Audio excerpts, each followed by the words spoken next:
Salut, c'est les Jérôme. Dans la cave des Blayés, il y a les anciens et les nouveaux conduits d'eau de pluie. Le tube béton en haut et un talus sur le bas. Mais côté jardin, on n'a pas pu retrouver la sortie depuis l'extérieur. En effet, de l'autre côté du bâtiment, côté jardin, il y a un escalier qui permet d'accéder à la tourelle est, où se trouve le grand escalier. Et cette entrée est pile à l'endroit où devrait sortir la canalisation. Il faut bien comprendre que la cave est ici, juste derrière ces pierres, et c'est dessiné à hauteur, on a mesuré. Et dans le coin, le regard de la descente pluviale, et dedans on voit que ça part vers l'intérieur de l'escalier, mais sans plus. La destination de ce conduit a toujours été un peu mystérieuse. Sinon l'escalier, il est tout foutu. Il a pas mal penché du côté gauche, un souci de fondation certainement. Les marches en pierre bleue ont cassé, et à vrai dire il n'en reste plus que 4, car les autres ont été coulées en béton pour réparer entre guillemets l'accès et remettre tout de niveau. Le palier au-dessus lui aussi a été refait d'une petite dalle béton qui a bien souffert, et le garde-corps lui semble d'origine. On suppose qu'un escalier, palier et garde-corps identiques se trouvaient de l'autre côté de la verrière, comme ces parties sont symétriques. Mais ici aussi ça a été refait complètement, en béton avec un garde-corps plus moderne. Sur les vieilles cartes postales ou sur les photos, on ne voit jamais ces parties, mais sur la gravure de 1870, on peut quand même imaginer, d'après ce qu'on voit, que ces deux escaliers étaient identiques. Celui-ci n'est certainement pas proche du modèle d'origine, mais ceci dit au moins pour cette version, le dessous est accessible et il y a un soupirail d'une cave. L'autre non plus n'est certainement pas d'origine, même si l'idée doit plutôt s'en rapprocher. Parce qu'à regarder les pierres de la devanture, c'est un peu étrange. Rien ne s'aligne, c'est posé sur du béton, et ça semble un petit peu improvisé. Ou alors ils ont remis ces pierres-là, c'était celles qui étaient là, mais n'importe comment. Oui, enfin, même pas certain, car on peut déjà identifier des pierres de récupération des anciens bâtiments. Et à vrai dire du coup, on ne sait même pas si les marches en pierre bleue sont d'époque, il se pourrait que non. Bref, je digresse à nouveau, alors revenons à cet escalier, car ce qui nous occupe, c'est la sortie de la cave derrière pour refaire l'évacuation. Donc, on va démonter cet escalier.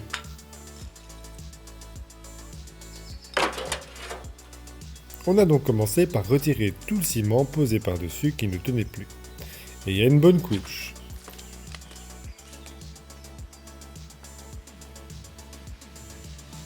Dessous, les pierres jaunes, encore humides. Beaucoup de ces pierres ne tiennent pas bien, il n'y a quasi plus aucun mortier entre les différents morceaux.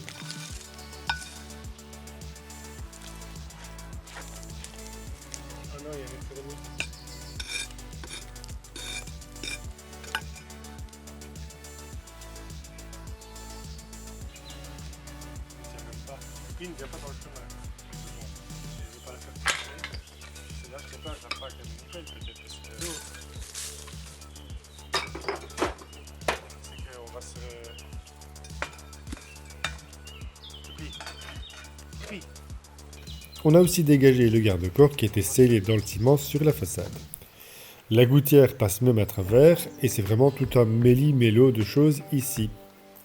L'autre côté de la grille est terminé par un poteau, lui aussi scellé dans le ciment. Et tout le long, il y a des fers qui devaient être scellés, mais comme tout a craqué, c'est dans le vide. Bon, pour retirer le garde-corps, on a essayé tant bien qu'on a pu, mais impossible de séparer les lisses des poteaux, c'est enfiché depuis trop longtemps. Alors, on va les couper, on pourra toujours les souder en les replaçant. Un jour.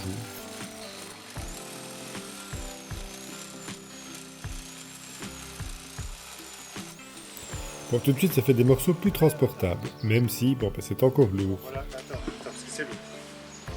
Où est-ce qu'on va mettre ça? Au garage? Ouais.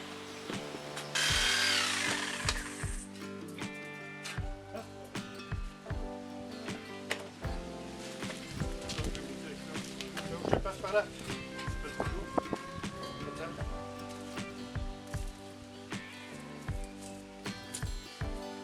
Les pierres calcaires, effectivement, c'est de la récup. Il y a les trous des anciennes chevilles ou liaisons pour la maçonnerie d'origine. D'ailleurs, une est bien fendue. Alors un truc qui nous surprend toujours concernant ces pierres, avec le temps, leur calcin s'est grisé, plus les mousses et champignons qui s'y sont développés. Mais les parties à l'ombre ou dans la maçonnerie, elles ont encore leur couleur, comme si elles étaient neuves. Et même ici où il n'y avait que des racines. Et on a déjà même pu expérimenter que remettre une pierre, même grisée, en contact avec le sol, la rend à nouveau jaune. Je voudrais bien voir si maintenant... Tourne un peu pour voir. C'est là? Ouais. Juste là, oui, elle a basculé. Tu vois qu'elle est... Ouais, tu vois. Ah merde, elle est fourmi. Mets-toi là complètement. Ouais, tu vois, la partie qui a touché le sol, le gris, il est parti. C'est peut-être l'acidité du sol qui dissout une couche superficielle, on ne sait pas. Bref, tout ça, ça va faire quelques belles pierres de récupération pour les projets à venir.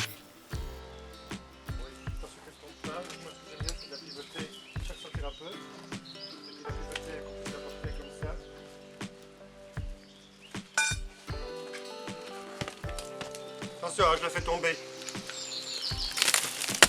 C'est plus facile à prendre dans la brouette comme ça. Comme on l'avait remarqué avant, il y a aussi des seuils de fenêtres ou des linteaux. En gros, tout ça vient probablement des décombres de l'usine. Bon, je vais...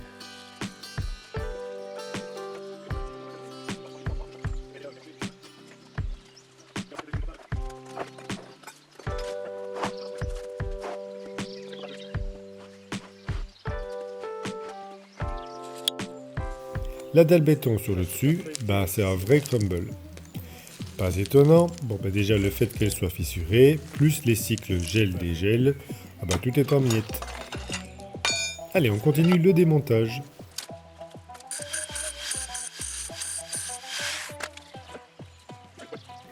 Bon, tout ceci n'est en réalité que le devant de l'escalier, un peu comme le limon, car il est possible qu'un autre parement ait été remplacé par ce montage de pierre calcaire. Et alors, dans certaines pierres, il y a même encore les gonds des charnières qui y sont ancrés. Et derrière ce parement, on retrouve une espèce d'empilement de caillasses. Bon, on y verra plus clair en retirant plus de pierres.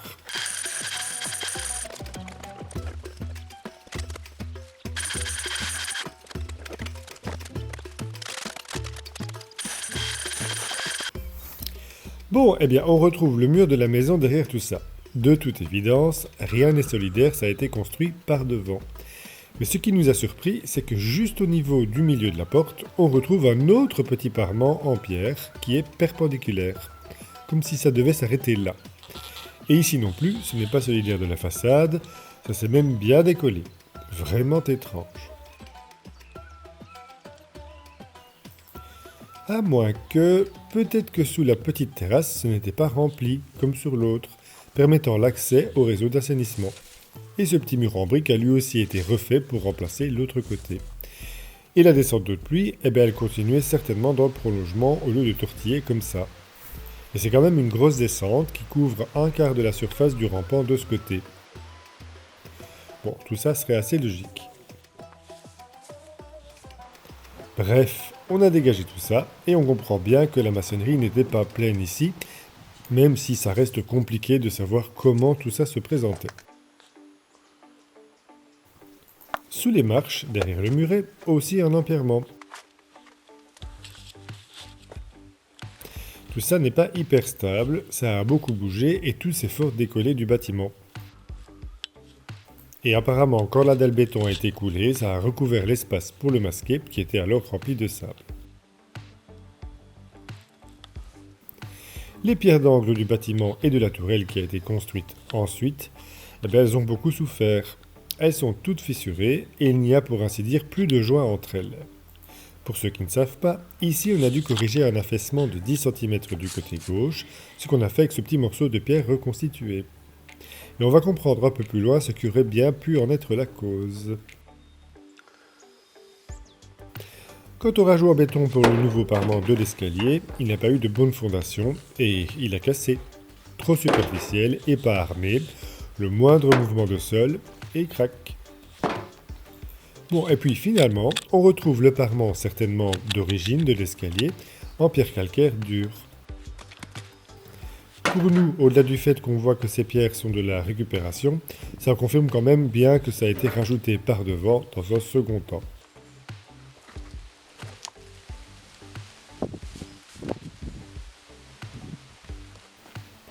Et derrière, un vrai petit mur. Et on se demande si en fait ce second parement n'a pas été réalisé pour élargir les marches. Car là, mises à nu, les pierres bleues dépassent un peu de la maçonnerie. Et puis, ces pierres bleues, ce n'est pas très régional ni courant sur le bâtiment.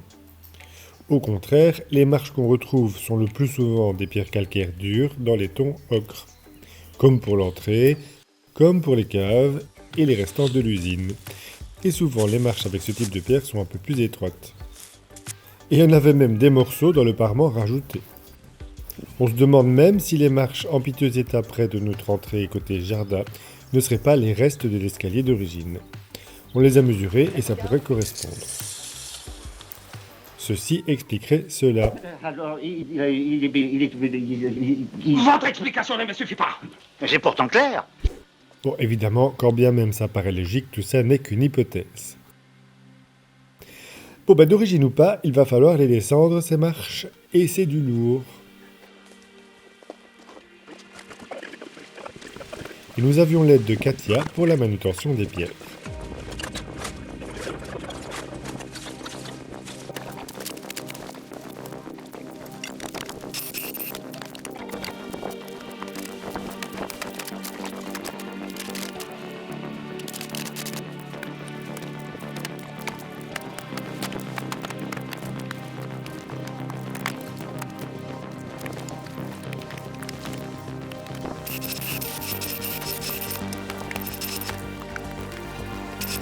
Oh là là, ça ressemble plus à rien du tout. Mais bon, il faut bien passer par là si on veut pouvoir intervenir sur l'évacuation et aussi refaire cet escalier qui était tout foutu. Voilà donc pour les marches. Bon, il faut encore retirer tout le remblai en triant les pierres, briques, etc. qu'il y a dedans.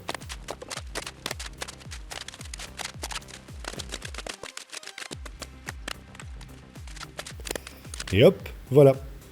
On y est presque. On a retrouvé le sol de base sur quasi toute la surface. Encore merci à Katia pour son aide. Bon, c'est pas pour rien quand même que tout a si fort bougé. Toute la structure reposait sur un sol pas très tassé et meuble.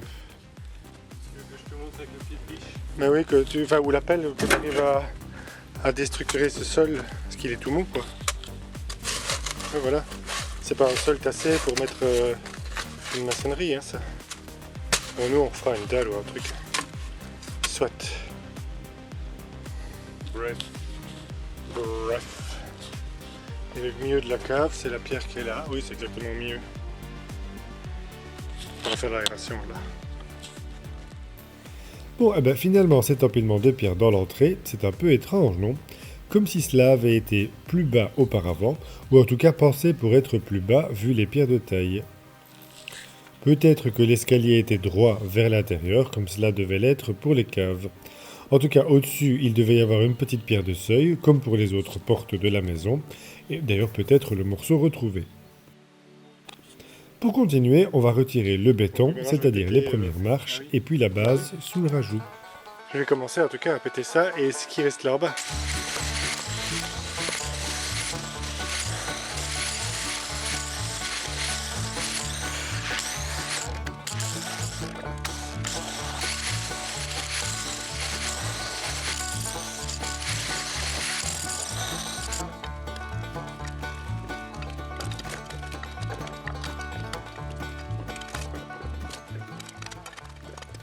Fait une sacrée quantité de béton.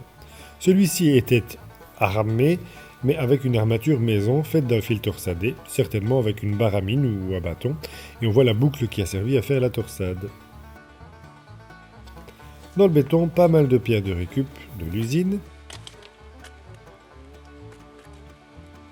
des drôles de pièces en fonte, mais aussi, noyé dans la base, un morceau de pierre, de pierre bleue. Comme quoi l'hypothèse des marches en une autre pierre est peut-être fausse.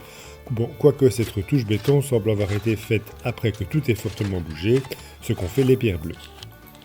Enfin bref, voilà, tout l'escalier est parti. On a bien sûr mis tous les matériaux de côté, notamment les grosses pierres bleues, même s'il n'y en a que 2 entières et fort endommagées. Il ne reste plus que la dalle béton qui servait de devanture ou de première marche finalement.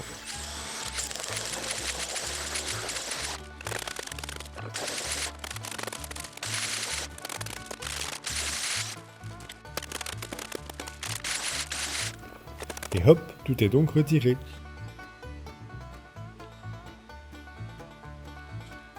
On retrouve enfin le trou du dallo des eaux de pluie, remplacé par le tube béton. Un passage de la maçonnerie, rebouché autour du tube béton, mais le trou a été laissé ainsi pour le reste.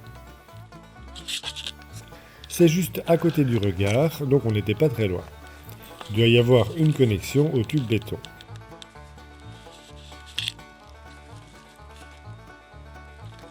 Pour bien comprendre tous les éléments, on a aussi creusé un peu pour situer le niveau de l'évacuation basse de la cave. Eh ben, pas si profonde que ça de ce côté. Et c'est à cette occasion qu'on a commencé à relever tous les niveaux des différents points dans les installations, comme le puits, les caves, etc. pour pouvoir comparer. Et puisque cet ancien dallo devait s'évacuer vers la rivière de manière naturelle, on s'est demandé si on ne devrait pas en faire de même pour l'évacuation du puits et de changer nos plans. Mais bon, c'est quand même bien plus bas que les évacuations actuelles, et en cas de crue, c'est un risque plus important de retour de l'eau via ces canalisations, donc non. Ceci dit, c'était très intéressant de faire ces relevés. Donc la conduite la plus récente en béton, elle a été posée dans le dallo, mais pas le plus ancien tout au fond, mais celui refait plus haut lors des transformations, c'est vraiment tout juste sous la surface. Maintenant qu'on a fait nos relevés et compris le risque avec les crues, on comprend que c'est peut-être pour ces raisons que cela a été refait plus haut. Bref, à nouveau, et pour finir, on revient à cette descente d'eau de pluie déviée sur le bas. On a pu valider qu'elle devait descendre tout droit, car on a retrouvé le dallo dans le bas qui partait en diagonale pour rejoindre l'autre. Alors, on n'a pas d'image, on les a égarés ou effacés par mégarde, mais on peut vous dire que cette conduite était complètement bouchée par des morceaux d'ardoise, de briques de mousse, etc. Et là, ça nous a fait tilt. Parce que jusqu'ici, on a toujours pensé que le problème d'affaissement a été causé par le colmatage du dallo dans la cave, là où il y a le tube béton, et que du coup, la cave se remplissait complètement d'eau, ce qui a fini par creuser sous les fondations. Mais en réalité, non. Cela était dû à de l'eau qui s'est infiltrée, non pas dans le sol depuis la cave, ce qui ne devait pas tant creuser que ça à vrai dire, mais bien dans les murs, à cause d'une descente complètement bouchée. L'eau pouvait même sortir de très haut, comme les collecteurs étaient des bacs sous la gouttière. On avait même retrouvé des parties en plomb passant dans la maçonnerie. Et donc, de l'eau en quantité qui s'infiltre dans la maçonnerie faite à la terre, chaque fois qu'il pleut, ça fait des dégâts. C'est presque du dégravoiement. Donc avec le temps, tout s'est tassé et créé le désordre qu'on connaît. Mais au niveau des fondations, tout va bien en réalité. Et on comprend donc mieux les creux entre les pierres des chaussées et les bas de murs tout défaits quand on a décaissé le sol à l'intérieur. Et aussi les nombreuses racines un peu partout dans le mur qui devaient être détrempées. Et en ce qui concerne les pierres de taille, sans plus aucun joint les unes contre les autres, celles-ci ont pas mal travaillé et fissuré. Et c'est à ça que servent aussi les joints, à absorber les contraintes. Raison pour laquelle, on aime le répéter, en maçonnerie traditionnelle, le joint ne doit pas être plus dur que la pierre. Bon, voilà quelques éclaircissements, tant sur l'historique de la maison que sur ses désordres, et aussi, ce qui nous a entraînés là au départ, le trajet des eaux de pluie. On va donc pouvoir reprendre dans la cave et remplacer la conduite d'évacuation pour refaire le réseau. Merci d'avoir suivi cette vidéo. On espère qu'elle vous a plu. Portez-vous bien et à bientôt.